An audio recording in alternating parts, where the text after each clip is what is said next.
Welcome to the pink side. I wore her outfit as a joke. Now it's all I own. My name's Kyle. 26. Web designer. A quiet guy by most standards. I'm the one you forget was even in the room, always in hoodies, hunched behind a laptop, letting my code speak louder than I ever could. But if someone had told me 6 months ago that I'd be sitting here in a soft pink sweater, leggings hugging my legs, and a pair of fuzzy slippers that look suspiciously like the ones Emma wears, well, I'd have laughed. Hard. Only now I'm not laughing. It started off like a joke. A stupid one. Emma and I have been together for almost 2 years. She's warm, outgoing, always the center of attention, and the kind of girl who makes strangers laugh within 5 minutes of meeting her. She has this magnetism, confidence, style. When she walks into a room, people notice. When I walk in, people check to see if she's behind me. She's also observant, dangerously so, which is why I don't know how I've kept this side of myself hidden from her.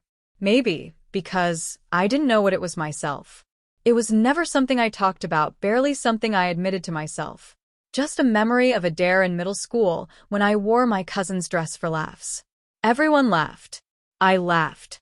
But I remember the feeling, not of the joke, not the laughter, but the smooth fabric, the way it swished when I walked. Something had clicked.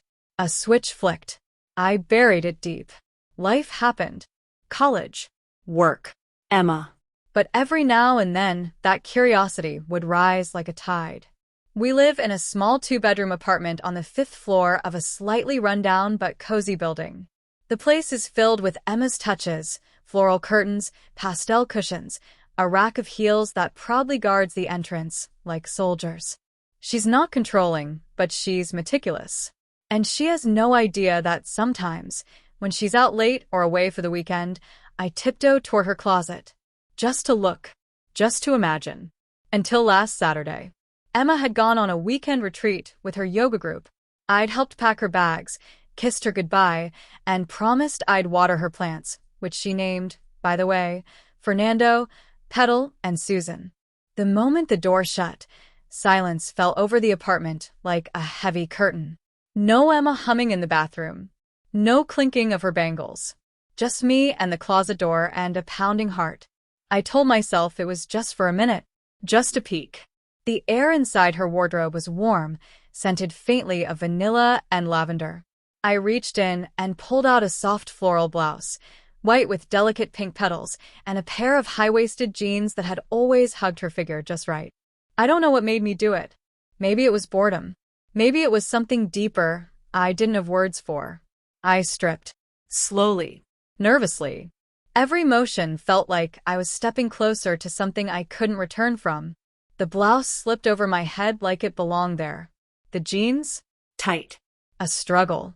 But when I looked in the mirror, I froze. Not because I looked ridiculous, but because I didn't. The clothes didn't make me look like a joke. They made me look softer. My shoulders looked smaller. My figure, while not curvy like Emma's, seemed strangely fitting in her clothes. I didn't look like Kyle the web designer. I looked like someone else, someone I didn't know, but somehow recognized. And then the doorbell rang. I panicked, ripped the blouse off, threw on my hoodie, but the jeans wouldn't budge. They were tight. I yanked. I nearly tripped. I finally pulled them off and flung them under the bed. My heart pounded like a war drum.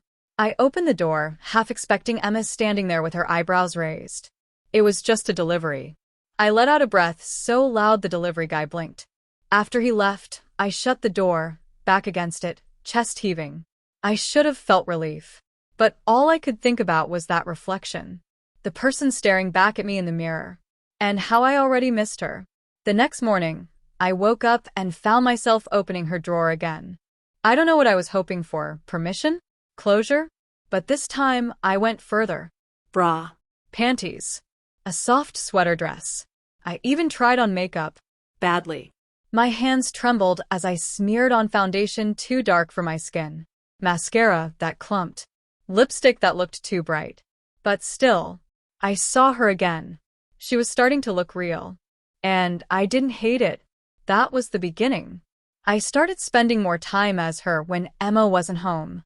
She didn't have a name yet, but she had a growing presence. Every time I slipped into her world, I felt less like I was pretending. It was like stepping out of armor, heavy, clunky armor, and breathing freely for the first time. But there was always the fear, the ticking clock, the knowledge that Emma could walk in any second and see what I'd become. Or worse, who I really was. Emma and I hadn't talked about things like gender identity or expression. I wasn't even sure I knew where I stood. Was this just a kink? A way to unwind? Or was it something more? I kept telling myself I'd stop, that it was just a phase, a weekend thing. But I knew I was lying, because now, even when Emma was home, I'd find myself glancing at her clothes, my fingers twitching. The line was already blurring, and I wasn't sure which side I wanted to live on anymore.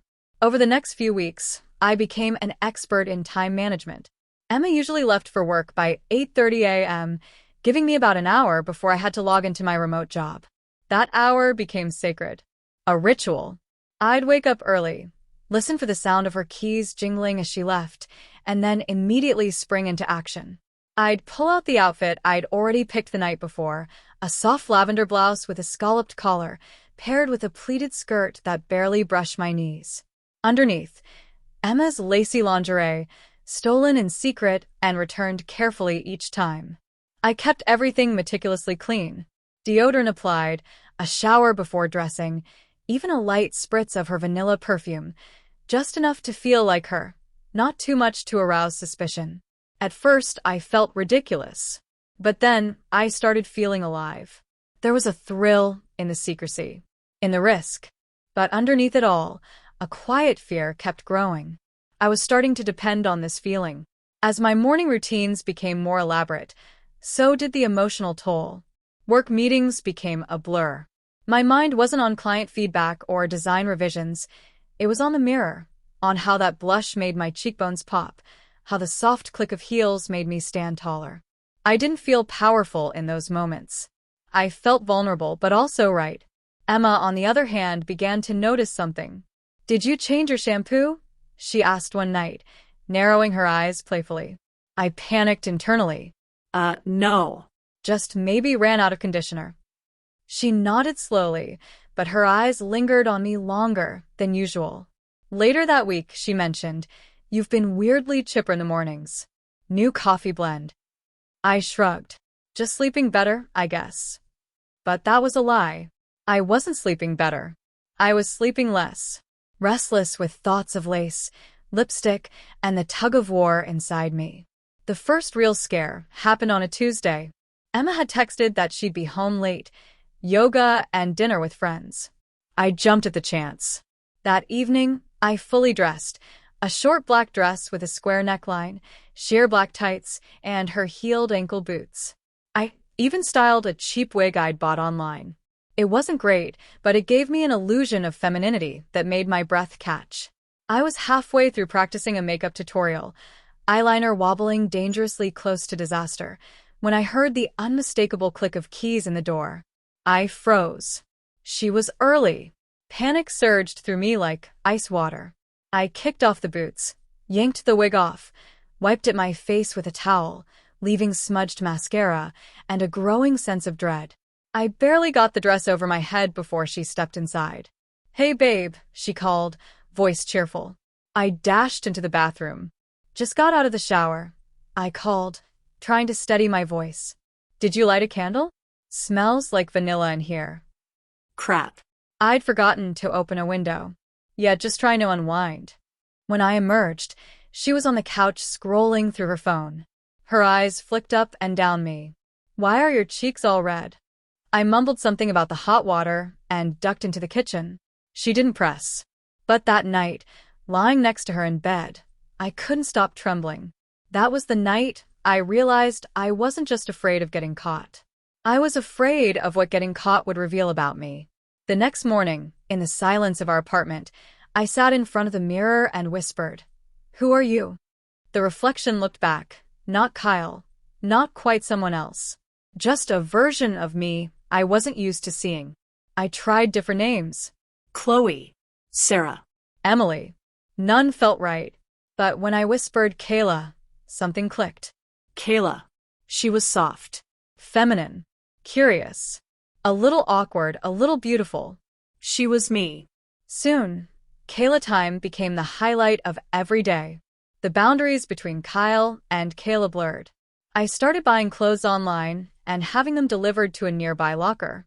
I ordered foundation that matched my skin, soft brushes, better wigs. I told Emma I was jogging more often to hide the extra time I spent at the locker or slipping things into my office drawer. Sometimes I even practiced walking in heels late at night, once she was asleep. Quiet steps down the hallway. Just enough to build muscle memory, to feel the rhythm of Kayla's steps. But one night, as I practiced turning in the hallway mirror, arms poised, hips swaying, I heard a cough. Emma. I jumped, nearly tripping over a heel. She stood in the bedroom doorway, half asleep, squinting. "Were you dancing?" she mumbled. My mouth went dry. Just couldn't sleep. She nodded, yawned, and turned back toward bed. Close call number 2.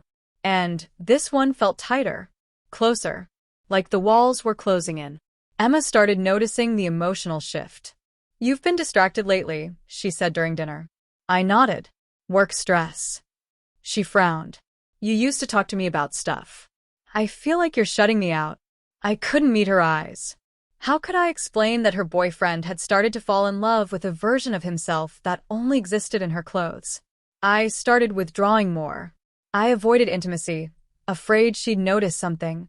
Softened skin from all the lotions I'd been using, the shaved legs I kept blaming on just trying something new. And yet, I didn't stop. Every morning, I became Kayla. Every evening, I became Kyle again. And each day, it felt harder to switch back. One rainy Thursday, everything spiraled. Emma was working from home due to a network outage at her office. I'd taken a half day, planning to slip into one of my newer outfits, a green satin blouse, pencil skirt, and nude heels I'd been dying to try. She had said she'd be busy on Zoom calls all morning, so I thought I was safe.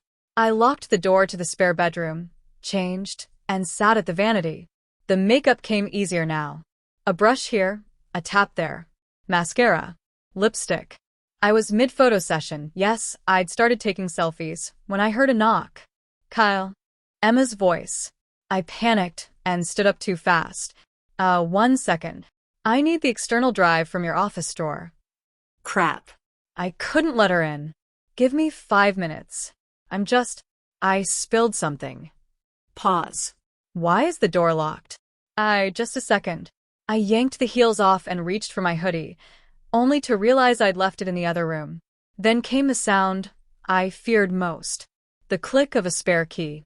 The spare bedroom door creaked open. Time slowed. There I was, green satin blouse shimmering under soft daylight, my wig slightly askew, heels lying beside me, and my face fully made up. I saw it reflected in her eyes.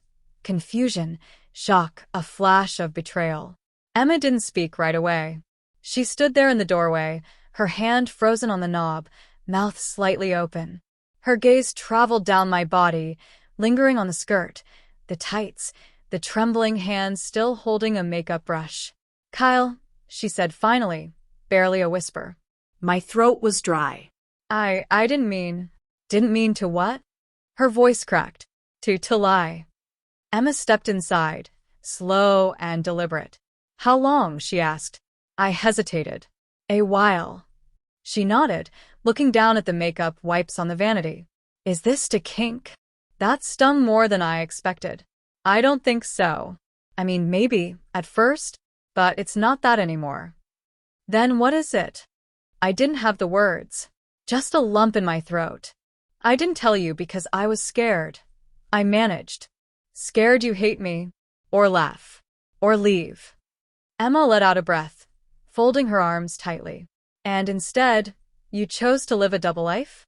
Behind my back, with my clothes, my makeup, my space." I flinched. "I didn't mean to disrespect you. I didn't even know what this was until I tried." "You don't look like you," she said suddenly. "You don't even sound like you." "I don't feel like Kyle when I'm dressed this way," I whispered. Silence. Then Emma stepped forward and reached up, slowly, and touched my wig. "Who do you feel like?" "Kayla." That was the first time I'd ever said it aloud to another person. Emma walked away. Just like that, no word, no warning. The next few hours were hell. She didn't come back. I changed into sweatpants and scrubbed off the makeup, but I still saw Kayla in the mirror. Faint, but still there. Haunting. That night, Emma came home. Quiet. Controlled. She placed a folded piece of paper on the table. "We need to talk." It wasn't a breakup note. It was a list. Rules. "If you're going to explore this, we need boundaries." Emma laid them out, her tone calm but heavy. And no using her personal makeup or clothes without permission. If I wanted to dress as Kayla, I needed to use my own items. No hiding. No lies. Total transparency. And finally, she wanted to meet Kayla. Properly. One evening. Head to toe. Full honesty. I stared at the paper for a long time. She hadn't left me. But she wasn't entirely okay either. This wasn't acceptance. Not yet. It was a test. And part of me wanted to pass it more than anything I'd ever wanted. The following week was a blur of preparation.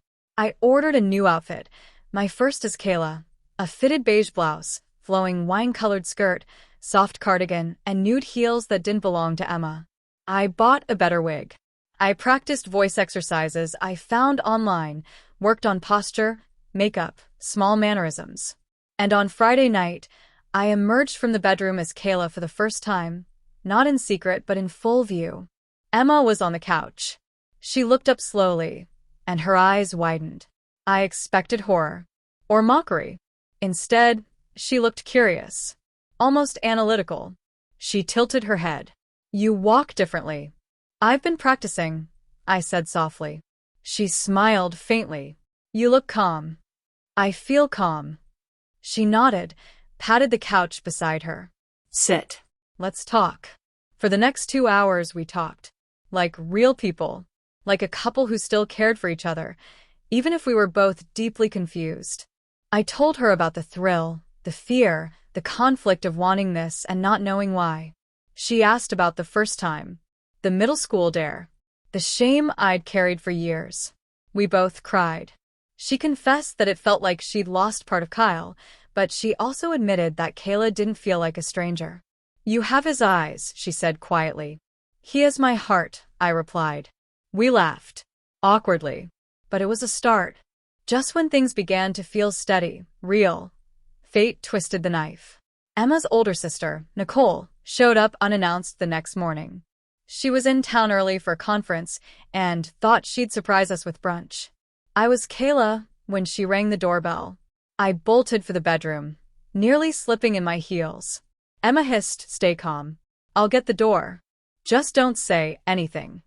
I stood frozen in the hallway as Emma opened the door, ushered Nicole inside, chatting nervously. Nicole paused, seeing me. "Oh, you have company. Who's this?" Emma's voice didn't waver. "This is Kayla, a friend of ours." Nicole smiled, stuck out her hand. "Nice to meet you, Kayla." I reached out and my voice cracked. "And nice to meet you too." Her brow raised slightly, but she said nothing.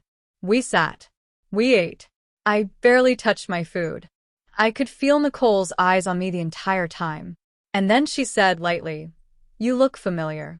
Nicole didn't say anything else at brunch. But 2 days later, Emma got a call. "She knows," Emma said, closing the door behind her. "Nicole recognized you." My heart sank. "She said anything?" Emma nodded. She said she's not judging. But she asked me if I'm okay. If I feel safe. That hurt. Emma reached for my hand. I told her I'm figuring it out. I swallowed hard. "Do you feel safe?" She didn't answer immediately. "I feel like I'm dating someone I'm only just beginning to understand," she said. "But I'm not afraid of you." I exhaled in relief. "But Kyle," she added softly, "you need to decide who you are." The next few weeks blurred again, but this time in a different direction. Kayla became more present. My wardrobe shifted. I donated half my old clothes and filled the drawers with skirts, soft tops, new bras, and tights. Makeup lined the bathroom counter now, my makeup. Emma started calling me Kayla in private. We went to a boutique together. She helped me pick out a pale pink wrap dress and nude flats. But there was a distance in her touch, a tightness in her smile. And one night, as I brushed my hair beside her, she finally said it. "You're not Kyle anymore." I nodded slowly. I don't think I ever fully was. Her eyes filled with tears. "Then what does that make me?" I didn't have an answer. Emma stood, wiped her eyes, and whispered, "I love you. I really do. But I need to figure out if I can love her the same way." She stepped out, and I stood alone in the mirror, wearing the same wrap dress she helped me choose. But now, it felt heavier, more real. The apartment had never felt so quiet. Emma's footsteps had faded down the hallway, the soft click of the door echoing like a final note. I stood frozen, still in the pink wrap dress. My hands, trembling slightly, rested at my sides. The mirror caught me at an angle, Kayla's angle. The girl staring back looked composed, even graceful. But inside, I was breaking. Was I losing Emma? Or had I already lost her the moment I became Kayla full-time? I collapsed on the couch, trying to swallow the fear that was now so constant it felt like part of me. My phone buzzed. "Emma, I need time. I'm staying at Nicole's tonight. Please don't message me for a bit." Below that, "But don't stop being honest. With yourself. With me." I stared at the screen, tears welling up. She hadn't said goodbye. But she hadn't said come back either. I got up and went into the bedroom, Kayla's room now. My old clothes sat in a box at the back of the closet, dusty and untouched. I opened it slowly. Hoodies, jeans, sneakers. I picked one up, held it to my chest. But it felt like a costume now, Kyle's costume. Something I'd worn to survive, not something that ever really fit. Then I turned to the mirror. The dress I wore, Emma's favorite color on me. The soft makeup, the wig, the posture, the energy I had now when I moved, it wasn't fake. It was learned, earned. It was me. Just as I started to undress, a loud knock echoed through the apartment. I froze. Emma? But she had her keys. I moved cautiously toward the door. Another knock. I peeked through the peephole. Not Emma. Not Nicole. It was Daniel, my coworker. My team lead. He looked confused, checking the apartment number. My stomach dropped. He was the last person I ever expected at my door, especially while I was dressed like this. Another knock. Hey.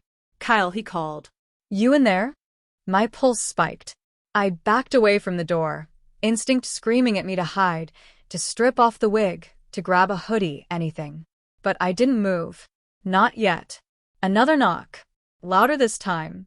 He was waiting. I stared at my reflection again. I could rip it all off and pretend none of this had happened. I could lie. Say Kayla wasn't here. Say she was a cousin. Or a girlfriend. Or anyone but me. Or I could open the door. Be Kayla. And deal with whatever happened next. my hand moved toward the knob. Breath shaky. Heart pounding. Fingers touched the cool metal. And then, black screen.